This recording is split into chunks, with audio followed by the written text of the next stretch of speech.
Alors nous reprenons Baruch Hashem Chavakouk et après avoir évoqué la problématique, n'est-ce pas, qui a été suffisamment parcourue sur la question de la souffrance qui est en devenir. C'était toute la problématique, vous vous rappelez, sur les balbutiements de Nebuchadnezzar Oui. et comment est-ce qu'on implique encore une fois la suite. Eh bien,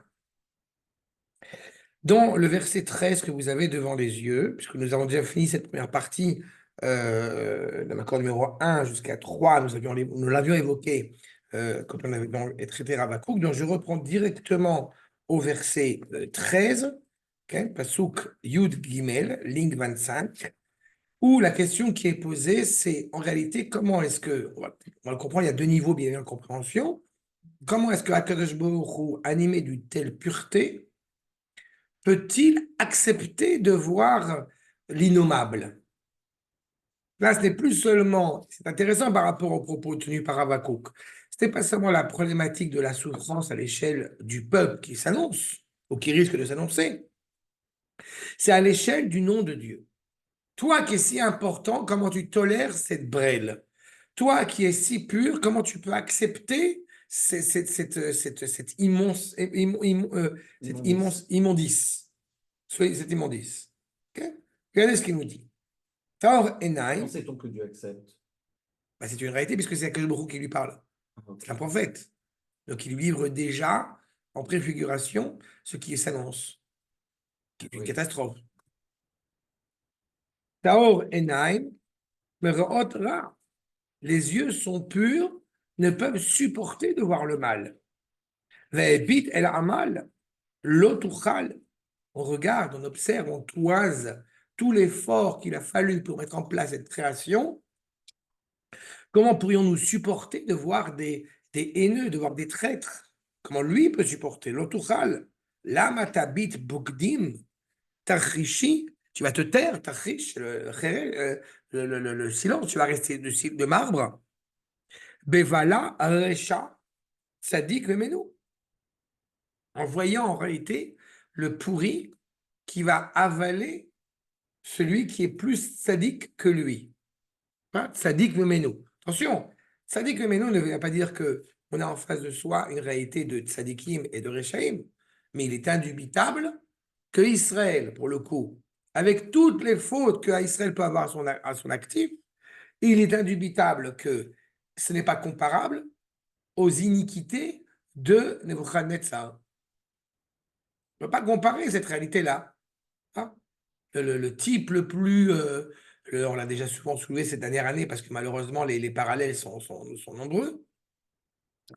Il est indubitable que, quelle que soit la situation des Juifs et justement la mécréance, si on peut dire, l'iniquité de notre peuple, elle n'est pas comparable à ce que, encore une fois, sont capables de faire ces habitants de Gaza.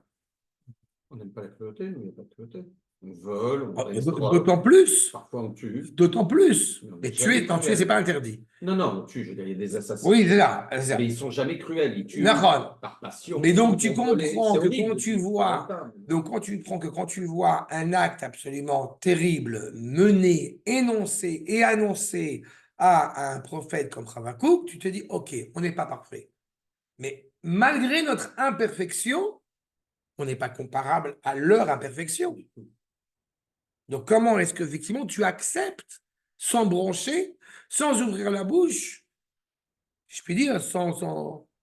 Moi, quand je les observe, je vois que nous, on est une tâche dans la perfection quand on fait une bêtise. Eux, c'est parfois du bien dans l'imperfection. Exactement. Parfois. Exactement. C'est toute la problématique. Veta assez Adam, et tu vas transformer donc un homme, l'homme, kedage ayam, comme les poissons, keremes l'homoshelbo. Les poissons qui, on va comprendre pourquoi cette image, cette métaphore du poisson, mais que en réalité, eh bien, il n'y a aucun regard sur les actes du poisson.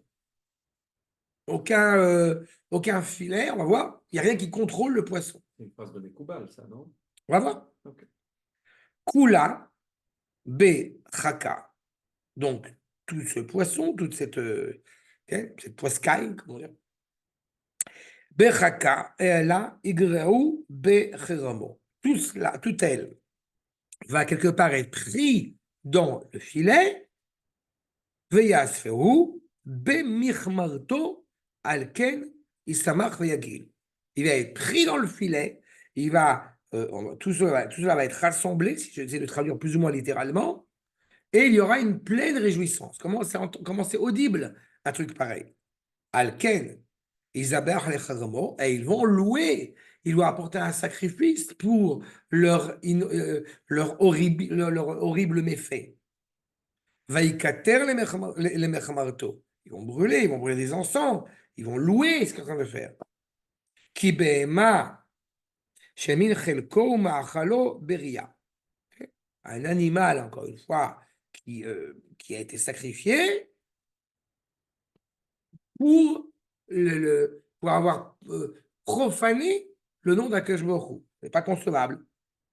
Alken Yarik Haramo, comment est-ce que ce serait possible d'apporter encore une fois une bénédiction face à ce méfait qui est commis, Vetamid Leore Goïm, Lo Yachmol, sans faire preuve pour le cas de Nebuchadnezzar, d'aucune miséricorde avec aucune nation, y compris Israël. C'est pas dit y compris Israël, mais moi qui rajoute Lo Yachmol, la roi Goïm. On tue à outrance sans qu'il y ait la moindre miséricorde et la parole d'Akash Baruch Hu ne se fait pas entendre. D'abord, la problématique de l'aveuglement, elle est à comprendre, j'ai envie de dire, à deux niveaux. D'abord au sens obvi, à savoir, il y a une manière pour que eh bien, le prophète ne voit pas l'horreur. Comment se fait-il? Vous avez Makom numéro 4 pour commencer avec Rashi. Et Chol Makom. Kol Zelama Itkayem, Alot Taor Enaim, Ata, Merod Bera. Tes yeux sont purs pour y voir le mal. Tu ne peux pas, ils sont d'une telle pureté que tu ne peux pas voir le mal. Et pour autant, et souvent, ils décrivent des catastrophes qui pourraient arriver. D'accord. Mais là, pour le coup, c'est la question, ça veut dire, qui est posée. Vous savez, il y a quelque chose qui m'a marqué une fois, qui est tout à fait dans l'esprit de ce qui est indiqué ici. Ça a été le cas de Tzadikim, et puis ça a été le cas, je me permets là, pour ce que je l'ai vécu moi-même, ça a été le cas vis-à-vis de mes enfants, quand ils ont découvert qu'il y avait des gens qui ne faisaient pas Shabbat. Ils ont dit les pauvres.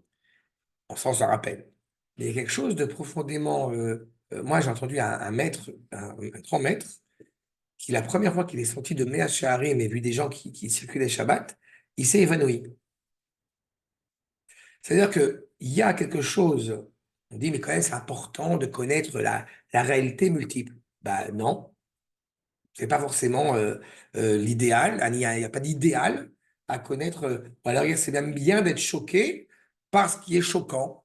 Oui, c'est bien d'être choqué, mais en fait, il y a deux choses. C'est soit tu ne sors jamais, et auquel cas tu ne seras jamais choqué, et tant mieux, et tu risques dans ta pureté, ou je ne sais pas comment, parce que es comme ça, tu ne salis pas tes yeux, ou je ne sais pas. D'accord. C'est vraiment simple ce que je te dis là, mais ou soit, au contraire, bah, tu te confrontes à cette réalité, parce qu'elle existe, et que tu peux pas, il ne faut pas t'en priver, parce que sinon, tu ne peux pas lutter contre cette réalité. Tout à fait. C'est clair qu'à l'échelle globale, tu as tout à fait raison, on n'a pas le choix, il faut se confronter à cette problématique-là, surtout à notre génération. Mais d'un autre côté, je dis qu'il est encore louable. Il y a Manitou qui utilise ce terme on parle à chaque fois de l'identité juive, et on essaie de réfléchir sur le sens de cette identité, et puis il dit, on a tendance à oublier aussi ce qu'il appelle le Stam Yehudi. C'est-à-dire qu'on est tous avec une identité juive compliquée, mais on peut aussi encore, ça existe encore la possibilité de dire, bah, Stam Yehudi. C'est-à-dire juste, on n'est pas à se prendre la tête, est-ce qu'on fait Shabbat, est-ce qu'on ne fait pas Shabbat. On a le droit d'être aussi en bonne santé, simplement. Ça, moi, les enfants ne se posent pas la question, mes petites filles ne se posent pas la question. Mais ça ne veut pas dire qu'on ne les a pas interrogés, qu'on n'a pas expliqué. Elles voient bien qu'il y a des gens qui reprennent la voiture quand elles viennent, quand elles sortent dehors, mais pour elles, c'est naturel, quoi. Exactement. Moi, ça a été un effort, entre guillemets. Hein. D'accord. Je suis content de l'avoir fait, parce que au début, ça a été compliqué.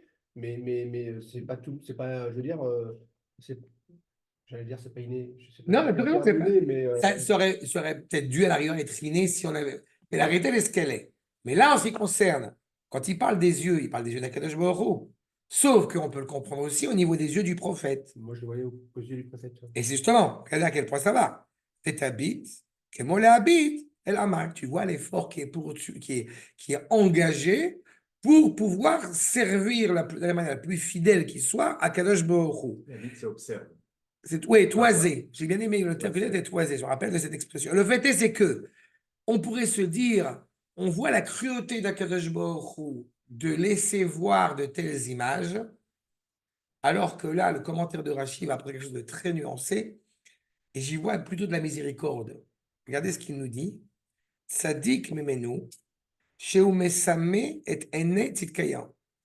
Qu'est-ce qu'on fait, ces pourritures de dirigeants, n'est-ce pas, à l'égard de Israël et à l'égard du roi Tzidkayahu, ils lui ont crevé les yeux.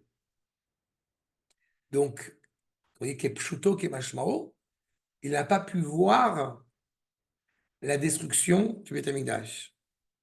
Quelque part, mais après le dit Tevet, mais quelque part, on se rappelle à chaque fois du Rav Issachar Taïrtel, Hashem Ikom Damo, n'est-ce pas, qui avait supplié qu'on ne prenne pas le pain de son compatriote et que auprès des Ukrainiens qui voulaient voler le pain de ce juif et qui ont jugé bon de crever les yeux du Rav Tertel. C'est-à-dire qu'il est arrivé à Treblinka sans voir. C'est ça, je veux dire presque à la rigueur, tant mieux qu'il n'ait pas vu ça. C'est ça, la Bible. C'est terrible ce que je viens de vous dire, mais il y a un côté. Non, mais D'accord? Donc, comment est-ce que tu peux voir ça? Justement, tu ne vois pas. Mais on peut dire ça d'accord. C'est la question qui est posée. Je dis au sens obvi du verset que nous le ramène Rashi, il y a cette dimension-là. Mais la question, elle demeure vis-à-vis d'Akadosh Baruch Hu. D'accord? Surtout qu'il a les yeux purs, encore une fois. On va dire le Malbim, comme numéro 5, comme numéro 5.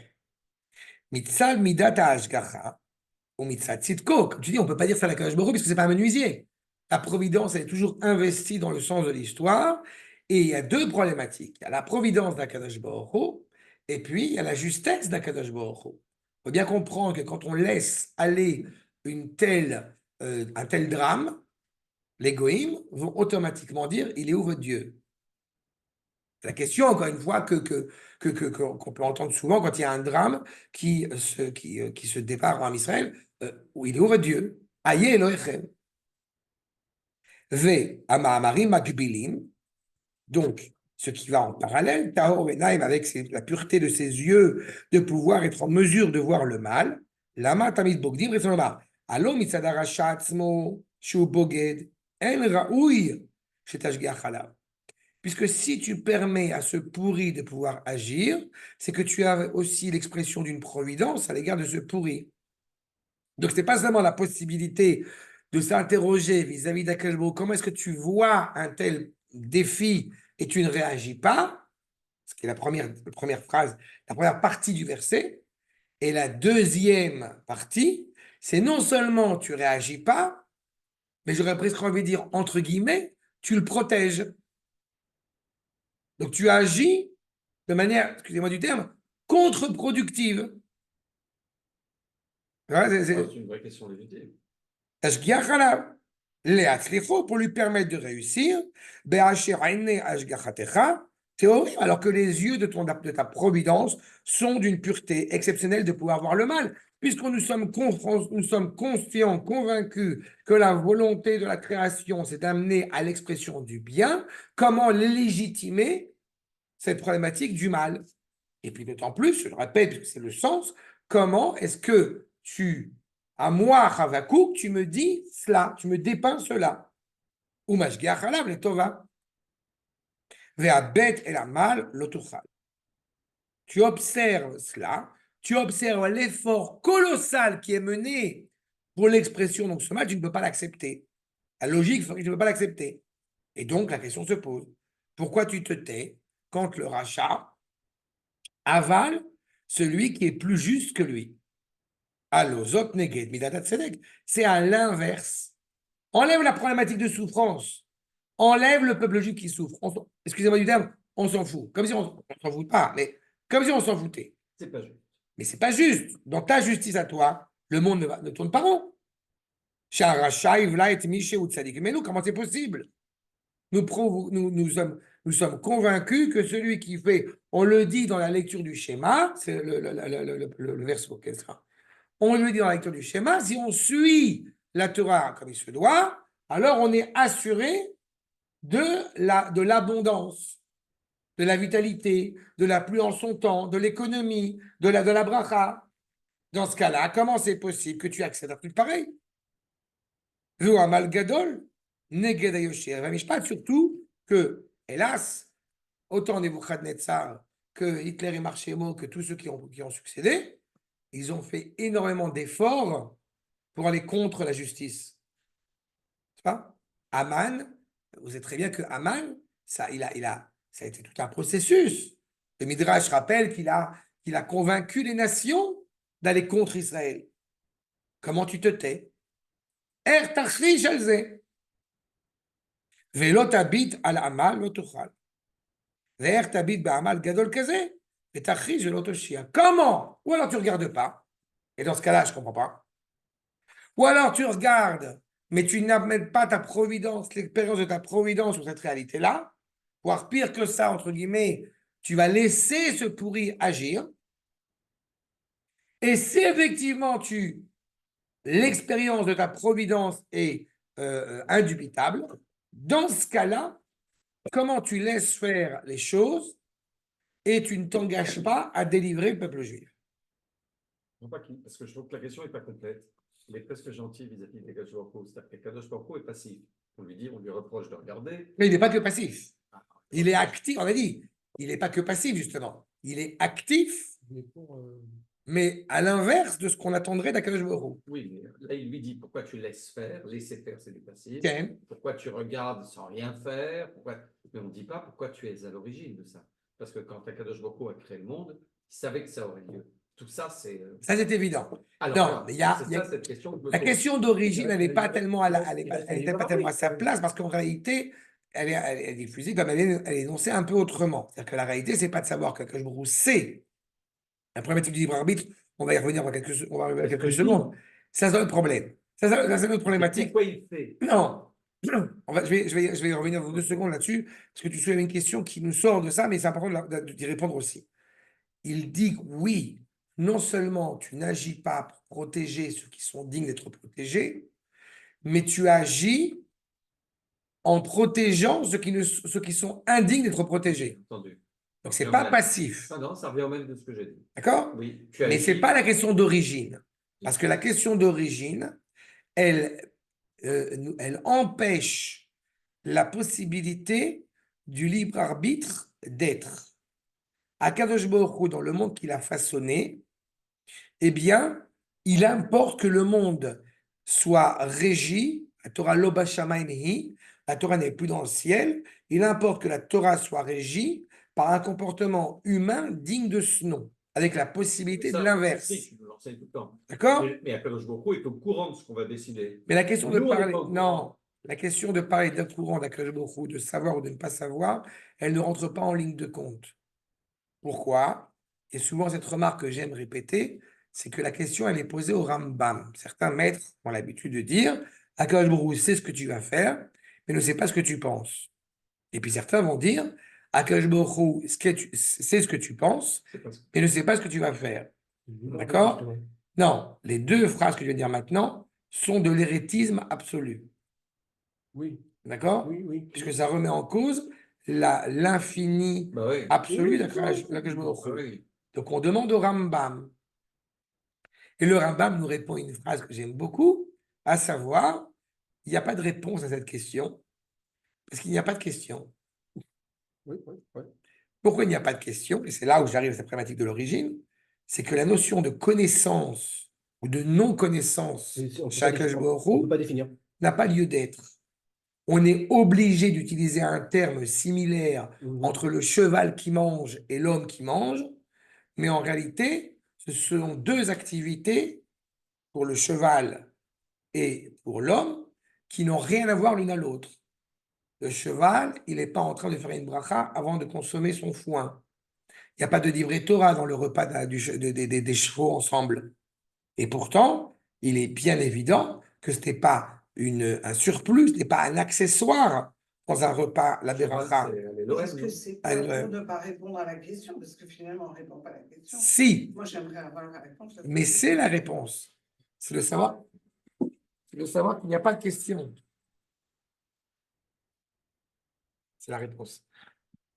Ce n'est pas Un coup de téléphone d'Hachem, il a reçu, il a dit. Il a répondu. Non, c'est la réponse à la question.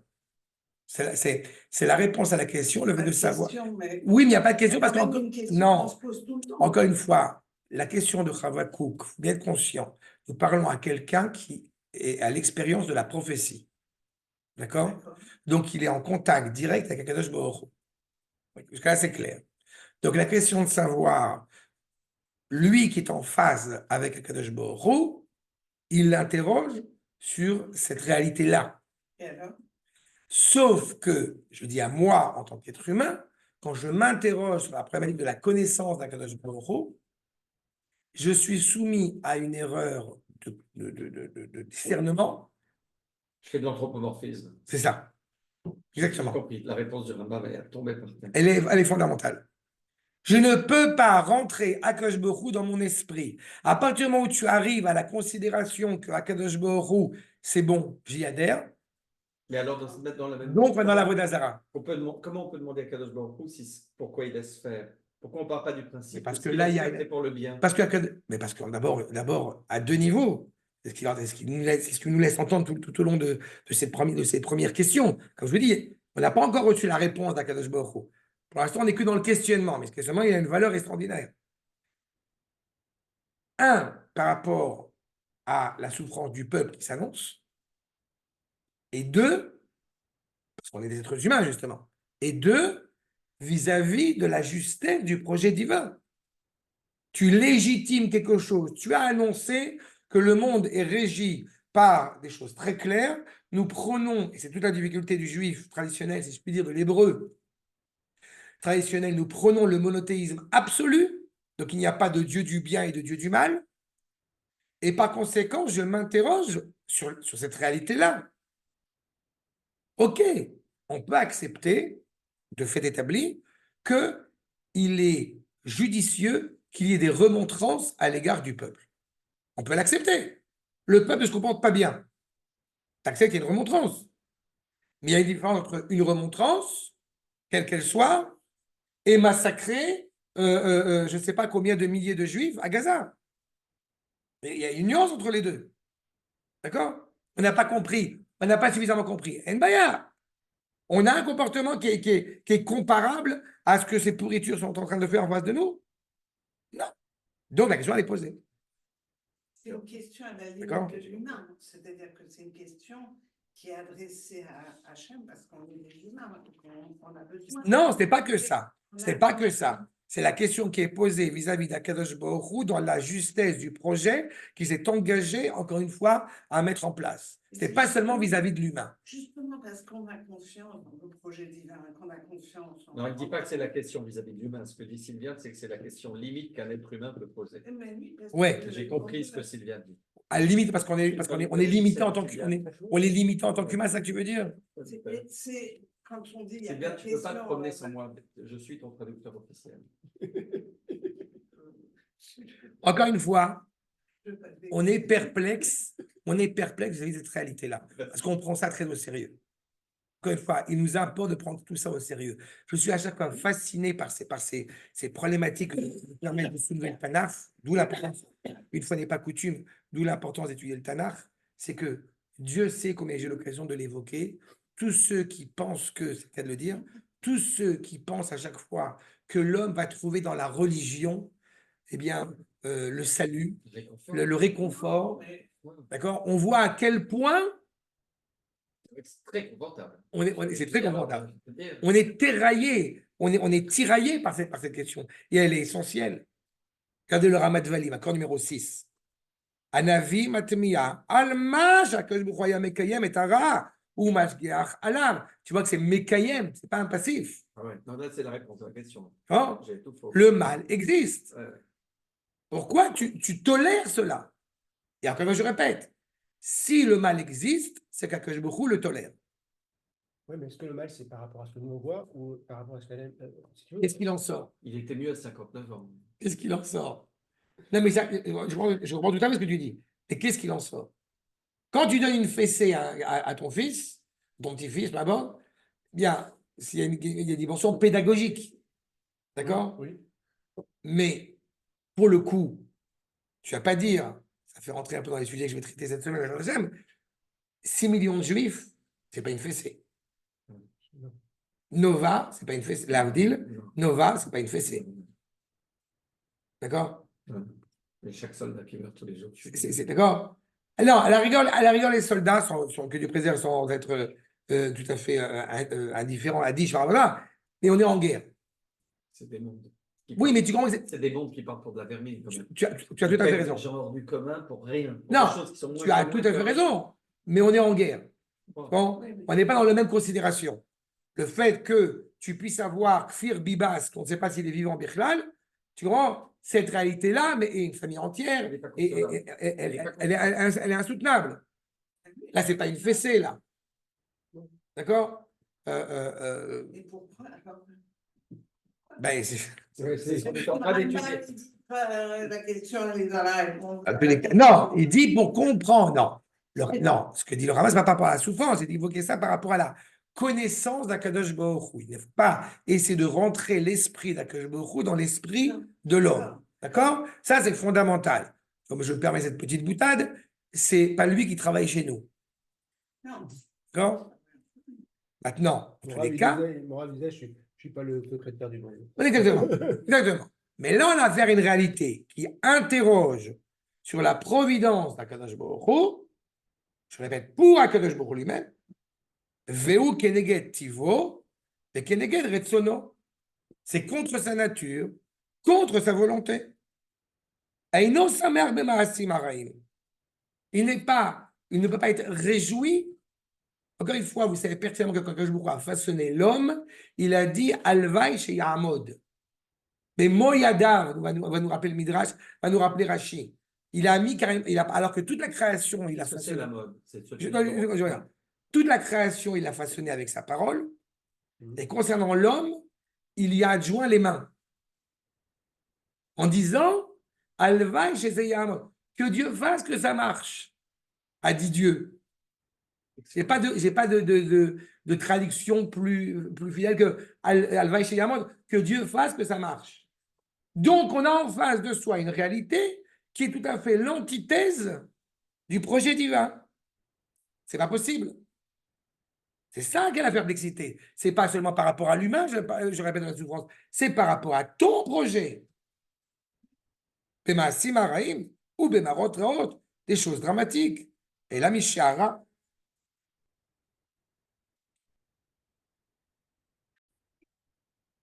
Donc, en tous les cas, l'impossibilité de pouvoir supporter cette problématique du mal, encore une fois, Mishara Vatuma, Kurim Belibo.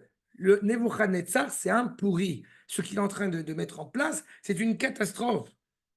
On peut encore une fois entendre, à l'ailleurs, si je devais prendre encore une fois un parallèle, on peut entendre la venue de Hitler en 1924. Il marchait mauvais zéro. C'est pas le bouquin qu'il va écrire, etc. On peut entendre. Ça fait 10 ans que les Juifs n'ont pas cru qu'il fallait rentrer en Eretz Israël. Mais malgré tout ce que le Juif n'a pas fait, on peut entendre la conférence de Wannsee. On peut entendre à Auschwitz. C'est toute la dimension. Ok, on a un problème.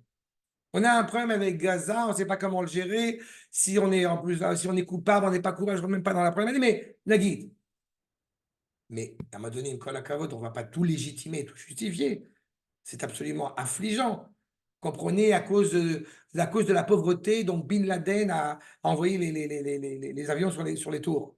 Alors qu'on a pu découvrir que Bin Laden, il avait un compte en banque bien fourni quand même.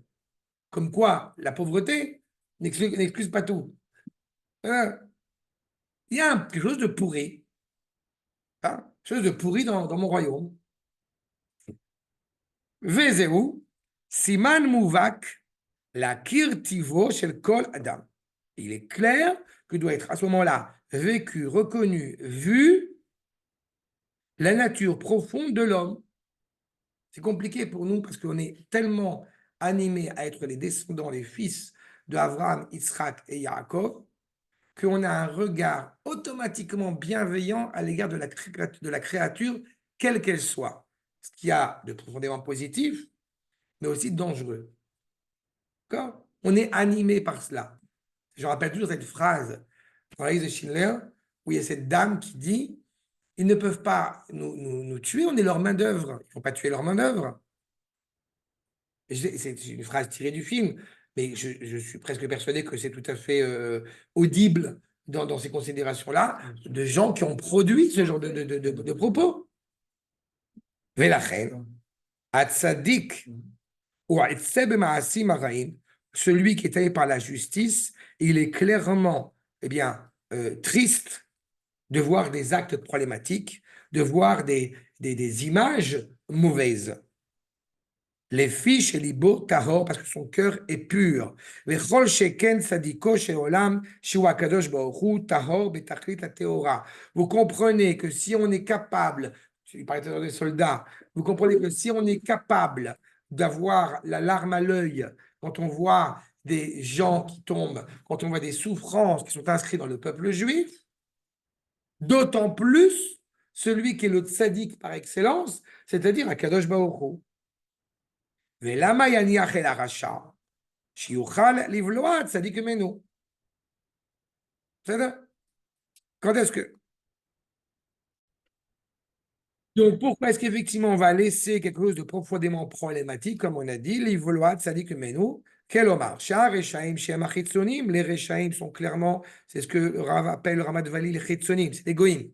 D'accord? C'est des goïms qui ont fait souffrir le peuple juif de manière malheureusement presque impromptue, ininterrompue, pardon, pendant des siècles. Comment pourrait-il ceci, eh bien, supplanter Israël? Shem tovim miem al kol panim. Israël restera toujours en tant que peuple nettement supérieur moralement que l'ont été les nations au travers des siècles. Quand les gens parlent de la cruauté d'Israël, on sait pertinemment qu'on n'est pas arrivé à 1/10 de la cruauté que les goïms ont eue à notre égard pendant des siècles. Elle pleure, elle me dit quelqu'un m'a dit que le Valman en question. Donc, comme on l'a dit encore une fois, ces goïms qui se sont montrés de manière absolument cruelle, de manière ininterrompue à l'égard d'Israël, il est évident que, eh bien, encore une fois, cela remet en cause la justice même d'Akadosh Baruch Hu. Et ça, il est clair qu'on ne peut pas le tolérer. Zot davar she'en hadat sovolto venire avel becheko idbarach chas v'shalom. D'accord, on reprend bien, je reprends. C'est pas seulement la souffrance à l'échelle de l'homme qui, elle, bien évidemment, est insoutenable, est intolérable, mais d'autant plus, et le rapport, n'est-ce pas, à la présence d'un Kadosh Baruch Hu qui se veut pour le coup, eh bien, silencieuse. C'est pour ça qu'on dit Tachrish, Sion, Tishtok. Comment tu peux te taire face à quelque chose, accord numéro 7, face à l'innommable, comment tu peux te taire? Le Rav David Kimchi, accord numéro 8, Israël, Afal Pishem Rechaim, Tzadikim, Hem et Nebuchadnezzar ve'amo. Même Israël s'est comporté de manière catastrophique. C'est-à-dire, on est genre, je ne sais pas, chilonim, de gauche, ce que vous voulez. Non, religieux, de droite, et en plus on vole. Il y en a. Non, ça n'existe pas. Non, Non, ça n'existe pas. Pardon. Okay, pardon. Non, mais je vais même plus, parce qu'à l'ailleurs, tu peux trouver, même je vais dire pour le coup, là, très sérieusement, tu peux trouver une réalité où, tu vois, eh bien, on a fait des choses problématiques, mais à côté de ça, on a fait Shabbat, on a mangé kasher, etc. D'accord? Mais quelqu'un, il ne fait rien. On est au stade le plus abject qui soit. On a participé à la Séouda de Achashverosh, à la boîte cachée en plus, mais on a un truc absolument dramatique qui soit. Même ça, on demeure malgré tout moins grave que Nebuchadnezzar et son peuple. Et tu te tais. Ertachish, Shem Ival'um et Yashritum. Comment tu peux te taire alors qu'il nous avale, qu'il nous humilie, qu'il nous spolie? Macron numéro 9, Marie Cara, Atashotek ou Machrish, Al Shemashrit Nebuchadnezzar Rachat Israël, Shut Tzadik Emenu. Tu te tais au moment où on est à Auschwitz. Comment c'est possible? Vous savez, il y a le Esh Kodesh que j'aime rappeler, qui voit la miséricorde d'Akadosh Baruch Hu Parce que le soleil se lève tous les jours. Mm. Malgré le fait qu'on soit dans une situation qui soit la plus intolérable, la plus inhumaine possible, de voir que malgré tout, dans sa grande miséricorde, Akadosh continue à faire tourner le monde Ouais. et ne l'arrête pas. Ok. Il faut un regard extraordinaire pour ça. Mm. Achav. Et le Ramat Vali, vous voyez ma corde numéro 10, Sadik Mimenu, Boléa Sadik Gamour et no Boléa. En fait, pourquoi? Tu as déjà un brin de réponse grâce au Ramat Vali. Pourquoi tu légitimes? Toute la problématique, elle ne se pose pas au niveau d'un Sadik Gamour face à un rachat Gamour. Elle se pose dans cette réalité où celui qui a un petit peu de mérite, quel qu'il soit, eh bien, il écrase celui qui a un peu de faute. Toute la problématique, elle vient d'abord et avant tout que nous vivons dans un monde qui n'est pas encore accompli, qui n'est pas encore complet, qui n'est pas encore fini. Hein? Quand est-ce qu'on est en danger, vous vous rappelez? Quand est-ce qu'on est en danger avec Amalek? Pas quand on est dans la fournaise égyptienne. Et pas quand on reçoit la Torah au Har Sinaï. Quand est-ce qu'on est en danger? Dans l'entre-deux, sur le chemin, de Pessah à Shavuot. Là-bas, on est en danger. On commence la période qu'on appelle traditionnellement, maintenant, la période des Shovavim. C'est les parachiotes, n'est-ce pas, de Shemot jusqu'à Mishpatim. C'est maintenant que, puisque nous sommes en train de retrouver notre élan vital évoqué par les parachiotes de la Géoula, la délivrance du peuple juif, qu'à ce moment-là, les forces vitales qui nous animent, elles peuvent nous amener à trébucher. Donc, à ce moment-là, bien évidemment, Tzadik menu boléa Tzadik gamour et no boléa. Celui qui est moins Tzadik que lui, bien évidemment, il va l'avaler. Mais si on était totalement accompli, il n'y aurait plus de problème. Quand tu es stable sur tes deux jambes, tu ne veux pas tomber. Mais comme on n'est que sur une jambe, alors on a encore un problème. Première évocation du Ramad. La tamoul et fichat Tzadik gamour ou miché ein bora klal. Celui qui n'a aucun mal en lui-même. Veikar, veaklipa, eina motsashum makom leizdakeklo. Il n'y a aucune écorce, aucune fêlure. Vous avez raconté l'histoire du Gaon de Vilna où on a volé dans sa maison? Racontez cette histoire. Il y a des voleurs qui arrivent dans la maison du Gaon de Vilna et ils voient les élèves du Gaon de Vilna et ils continuent à voler, ils se dépêchent et tout ça. Et ils voient le Gaon de Vilna. Dès qu'ils voient le Gaon de Vilna, ils s'enfuient en courant. Et ils disent, mais comment ça se fait que vos arabes, ils sont partis en courant quand ils vous ont vu? Parce que j'avais des tefilines sur la tête. Mais les élèves ils disent, ben, nous aussi on a des tefilines sur la tête. C'est pas... Non, parce qu'il y a des tefilines sur la tête et des tefilines dans la tête. On dit le verset, quand les goïs ils vont te voir, ils vont te craindre. On peut avoir les tefilines comme un acte technique sur la tête. Mais quand on est du niveau du Gaon de Vilna, ben, on n'a pas que les tefilines sur la tête. On est animé par un tel éclairage. D'aura. Exactement. Exactement. Hein? J'ai une amie qui est une scientifique, c'est la femme de Rav Naori. Elle avait étudié, elle faisait, je ne sais plus comment ça s'appelle, enfin, bref, qu'importe la médecine, et elle avait montré que les gens qui portaient les tefilines, par un type d'imagerie, etc., ils dégageaient autour d'eux des couleurs, des trucs que tu ne voyais pas sur d'autres personnes. Razak. Hein? Tous les cas, c'est ce qu'il laisse entendre. On est tellement animé par le bien, je parle pour Ravakou, je parle pour le Gaon de Vilna, qu'il n'y a rien qui peut les atteindre. Et vous vous rendez bien compte que la douleur, l'inquiétude de Ravakouk, elle n'est pas à son niveau à lui, elle est au niveau du peuple qui l'entoure. L'Avdil al-Fait Avdalot. Vous connaissez tous l'histoire de Job. Job, il n'est pas attaqué. Ce qui est attaqué, c'est ses enfants qui sont attaqués. Ça? Et certains vont laisser entendre que justement, pour le coup, eh bien, Iov était un homme tout à fait respectable. À tel point que lui, il ne va pas être attaqué. D'accord? Il n'y a même pas de... Je ne veux même pas faire de comparaison ou de parallèle inimaginable parce que ce n'est pas le propos. Mais c'est ce que nous laisse entendre le Ramat Vali. Une telle dimension. Maché en ken bet tzadik sheino gamour. Ce qui ne sera pas le cas pour le tzadik qui n'est pas complet, qui n'est pas accompli.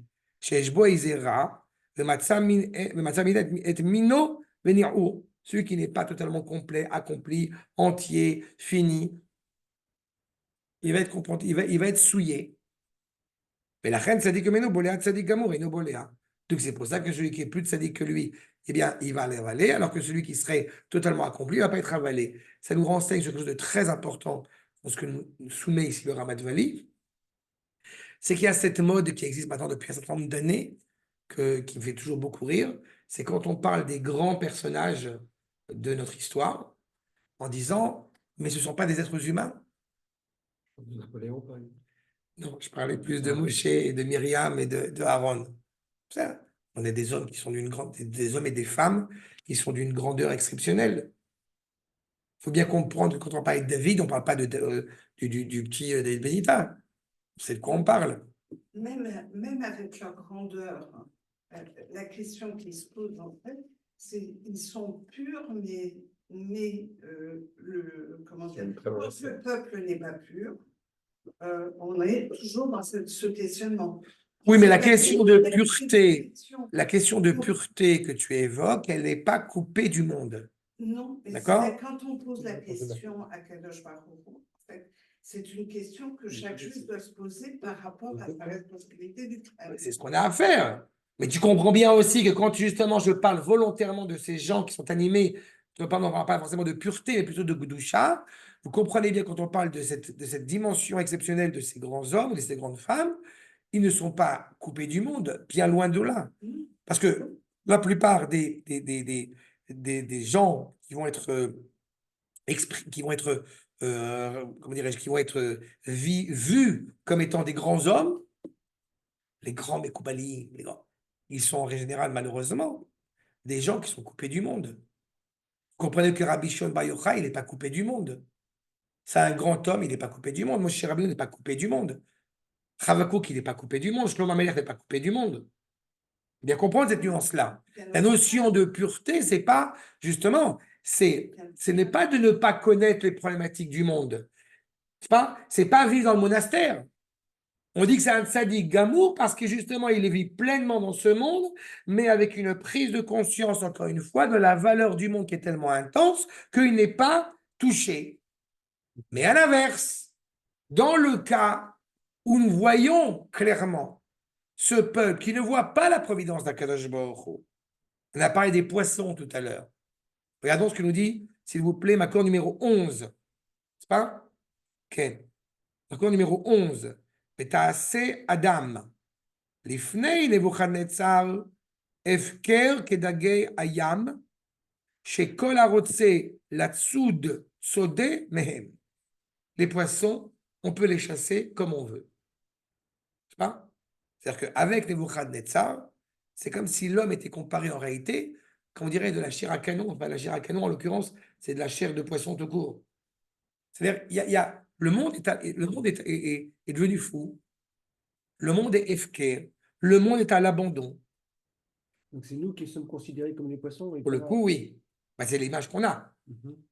C'est pas? Pris dans la nasse. Exactement. Le Ramat Vali a apporté une autre dimension. Inyan kedagayam atamhu les fiches ochlim ze et ze qui a gadol bolea veochel et akaton. Donc c'est pas seulement nous, la masse, qui est vécue comme des poissons. C'est le monde entier qui est vécu comme des poissons. Où automatiquement le gros poisson va manger le petit. Et le monde n'est plus dirigé par aucune dimension morale que ce soit. Car achitzonim be'et gdulatam ayu bol'im et Israël be'et katnutam. Quand est-ce que nous devenons faillibles? Justement, c'est quand ces goïms qui sont animés par une puissance extraordinaire arrivent à nous avaler dans nos moments de faiblesse. Et donc, ça laisse entendre que le monde n'a pas de sens. Le monde est devenu fou. Et c'est, je répète, contradictoire avec l'essence même du projet divin. Le Gaon, Makor numéro 13, les dagim tzartarboula latsudotam. Pour pouvoir chasser les poissons, il faut une stratégie. C'est pas le verre, la canne à pêche. Avala remes nilkadin shelo tarboula. A priori, quand on veut chasser un poisson, il faut une canne à pêche. Mais quand on veut chasser énormément de poissons, le filet suffit. Et en prenant le filet, on ramène tout le monde. Car les shpoch, solet tsarir tarbula, l'ilkod ha'ir, ואחר כך כאשר ילכוד העיר, נוטל ברמס, אין מושל בו. Vous avez réussi, je vous dire une image à laquelle je pense, qui vaut ce qu'elle vaut, mais qui est malheureusement tout à fait d'actualité, tout à fait vraie. Vous prenez un immeuble qui est en vente. Il y a un appartement qui est en vente dans cet immeuble. Et l'appartement, il est acheté par des Arabes. Voilà, exemple typique. L'immeuble est habité par des Juifs. D'accord? L'immeuble est habité par des Juifs. Et puis il y a un appartement qu'un Juif a vendu à un Arabe.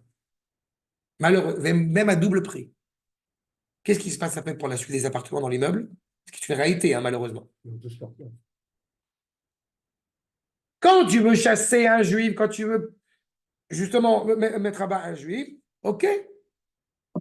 Mais dès... Donc, il y a une stratégie qui est mise en place.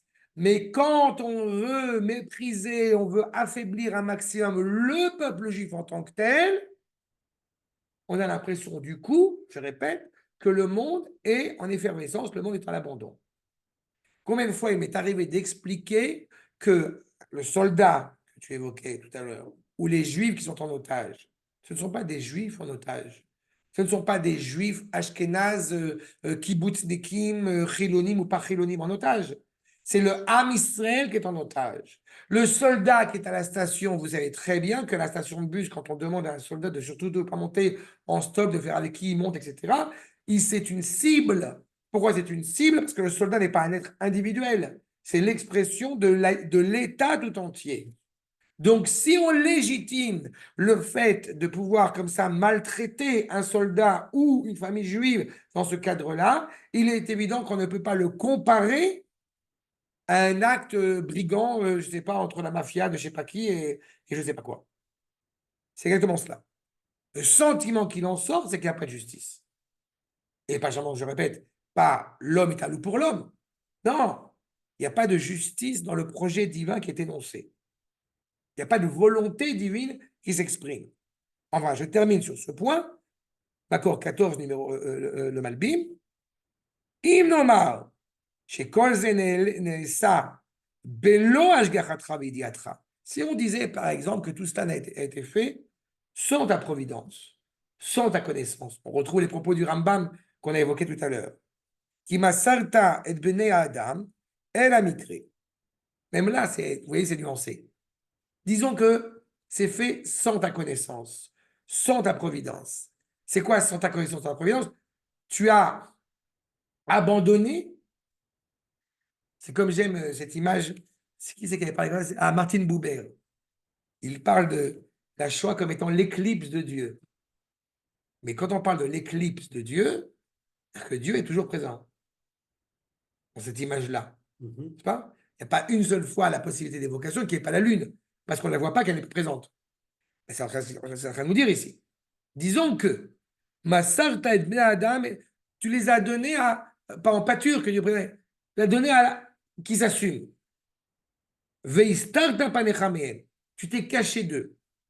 Alze, Toen Achiev cherche à assez Adam kedage ayam, c'est donc ce qui est traité, ce qui est soumis, comme on était des poissons, Shagadol Bolea et Akatan. C'est-à-dire que même cette réalité-là, en fait, qui nous est ici soumise, c'est-à-dire que si on était comparé à des poissons, que le monde entier était comparé à des poissons, il n'empêche que ça relève malgré tout de la providence d'Akash Baruch Hu qui a décidé, si je puis dire, de se mettre en retrait. Et donc la question qui nous interroge, on essaie de donner des réponses. On a besoin d'être l'avocat d'Akadosh Baruch Hu. Mais on essaie de trouver des raisons. Encore d'anthropomorphisme, la notion même de retrait. Exactement. Notion... Mais on n'a pas le choix. Malheureusement, on n'a pas le choix. Aussi. Mais se taire veut dire qu'en réalité, non, parce que se taire, par rapport à la manière dont Akadosh Baruch Hu se révèle à nous, ne permet pas l'indifférence. Akadosh Baruch Hu se révèle à nous avec une forme d'empathie. Donc, s'il se révèle à nous avec une forme d'empathie, on ne peut pas accepter. Oui, surtout que là, les gens qui sont partis dans les camps, qui mettaient des films, qui faisaient tout avec eux, D'accord. c'est pas comme une chose technique. Il y a des vrais gens qui faisaient ça avec eux. ils sont en droit de se dire, Mais j'avais elle un a même- partenariat avec toi, D'accord. comment tu vas laisser tomber? Mais qui fait ça avec le cœur ou pas? On est Seulement, on est son peuple, quoi qu'il en coûte. Voilà. On a le droit de se poser la question, je comprends. D'accord? Oui. Donc, veillez misé, qui au remes le moshel, une sorte de vermine qui vient et qu'il n'y a pas, il y a personne, il y a pas de cabinet à bord, qui est be'ad adagim yagen. Encore une fois, a priori, il défend les poissons dans la mer. Alcool panier, vetzrich chakev et achbulot, aval remes nilkach biad beyabasha, vechen yitzudam bekalut. En réalité, on est pris même, ça veut dire à sec, au sol. On est déjà mourant. Donc, tu as laissé cette possibilité du peuple juif que Dieu préserve, bien, quand il dit grossesse, d'être mourante, pour pouvoir se permettre d'être chassé par ces pourris. Jusque-là, les questions sont posées. Je ne réponds pas encore. Ah bah non. Quand je me va y répondre. Ah. Mais pas pour le moment. Dans les versets suivants, on verra. D'accord? Atkan pour Havakou.